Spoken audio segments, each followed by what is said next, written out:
आजकल कंप्यूटर के बिना तो जिंदगी सोची भी नहीं जा सकती, है ना? लेकिन एक मिनट रुकिए, क्या कभी ये ख्याल आया है कि यही मशीन जो हमें पूरी दुनिया से कनेक्ट करती है, वो धीरे धीरे चुपके से हमें नुकसान भी पहुंचा रही है? तो आज हम इसी कहानी के दूसरे पहलू पर बात करेंगे, कंप्यूटर से होने वाले नुकसान। तो आइए इस चमकती हुई स्क्रीन के जरा पीछे देखते हैं और जानते हैं कंप्यूटर के उन छुपे हुए नुकसानों के बारे में जिन पर अक्सर किसी का ध्यान ही नहीं जाता। आज की हमारी चर्चा 4 हिस्सों में बंटी है। पहला, डिजिटल दुनिया के खतरे। दूसरा, हमारी सेहत और दिमाग पर इसका क्या असर होता है। तीसरा, समाज को इसकी क्या कीमत चुकानी पड़ रही है। और आखिर में इस मशीन की अपनी लिमिट्स क्या हैं। तो शुरू करते हैं पहले पॉइंट से, डिजिटल खतरे। आखिर ये है क्या? चलिए सबसे पहले यही समझते हैं कि कैसे हमारा डेटा और हमारी सिक्योरिटी हर पल हर मिनट दांव पर लगी रहती है। जरा सोच कर देखिए, अगर किसी वायरस की वजह से सालों की मेहनत से जमा की गई सारी फोटोज एक झटके में डिलीट हो जाएं, या फिर हैकर्स किसी के बैंक अकाउंट की डिटेल्स चुरा लें। ये सिर्फ डरावनी कहानियां नहीं हैं, ये वो असली खतरे हैं जिनका सामना आज बहुत से लोग कर रहे हैं। हम सब अक्सर सुनते हैं कि किसी बड़ी कंपनी का सिस्टम हैक हो गया। तो ये हैकर करते क्या है असल में? ये स्लाइड वही बता रही है। ये वो लोग हैं जो बिना परमिशन के किसी के भी डिजिटल स्पेस में घुस जाते हैं और वहां से आईडी, पासवर्ड, क्रेडिट कार्ड जैसी कीमती जानकारी उड़ा ले जाते हैं। और देखिए, ये कोई छोटी मोटी बात नहीं है। साइबर क्राइम, इसकी वजह से लोगों और कंपनियों को हर साल अरबों का चूना लगता है। ये धोखाधड़ी और धमकियों का एक ऐसा जाल है जिसमें कोई भी फंस सकता है। तो ठीक है, डिजिटल खतरों से बचना तो बहुत ज़रूरी है, लेकिन कहानी यहीं ख़त्म नहीं होती। हमें इस पर भी ध्यान देना होगा कि कंप्यूटर का हमारी अपनी सेहत पर, हमारे शरीर और मन पर क्या असर पड़ रहा है। घंटों तक स्क्रीन पर नजरें गड़ाए रखने के बाद आंखों में जलन या सिरदर्द होना, ये तो बहुत ही कॉमन बात हो गई है ना? और सिर्फ इतना ही नहीं, गेम्स और मूवीज की लत लगना, किसी काम में ध्यान ना लगना और छोटी छोटी बातों पर गुस्सा या चिड़चिड़ाहट होना, ये सब भी इसी के साइड इफेक्ट्स हैं। तो इसका हल क्या है?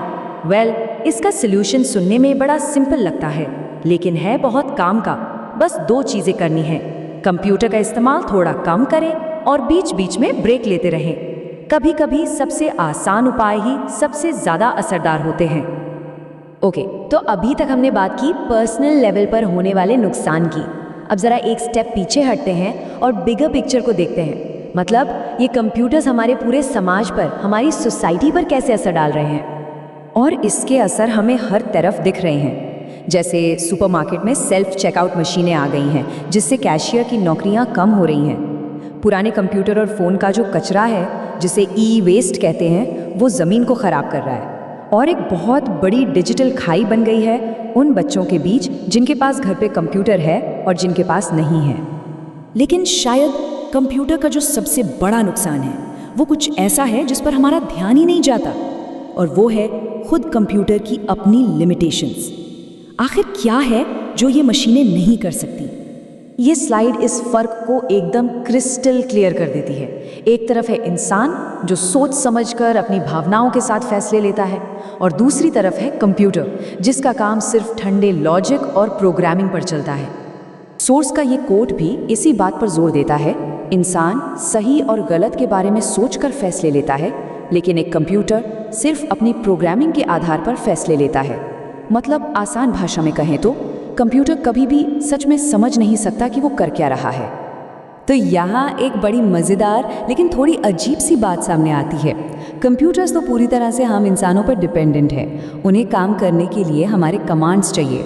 पर हो ये रहा है कि हम लोग छोटे छोटे कामों के लिए उन पर और ज़्यादा डिपेंडेंट होते जा रहे हैं। तो सवाल ये है कि हमारे भविष्य के लिए इसका क्या मतलब है? तो चलिए, अब तक हमने जो भी बातें की उन्हें फटाफट से एक बार समराइज कर लेते हैं। जो मेन पॉइंट्स हैं उन्हें याद कर लेते हैं। तो हमने 4 मेन एरियाज को कवर किया। पहला, सिक्योरिटी से जुड़े खतरे जैसे वायरस और हैकिंग। दूसरा, हमारी हेल्थ और मेंटल वेलबींग पर इसका असर। तीसरा, समाज पर इसका असर जैसे कि नौकरियां और एनवायरनमेंट। और चौथा, कंप्यूटर की अपनी लिमिट्स कि उनमें सोचने समझने या महसूस करने की ताकत नहीं होती। तो आखिर में एक बड़ा सवाल हमारे सामने खड़ा है। जैसे जैसे कंप्यूटर हमारी ज़िंदगी का एक ज़रूरी हिस्सा बनते जा रहे हैं, हम इन सभी नुकसानों को मैनेज करने का सबसे अच्छा तरीका कैसे ढूंढ सकते हैं? और ये एक ऐसा सवाल है जिसका जवाब हम सबको मिलकर और अपने अपने लेवल पर खोजना होगा।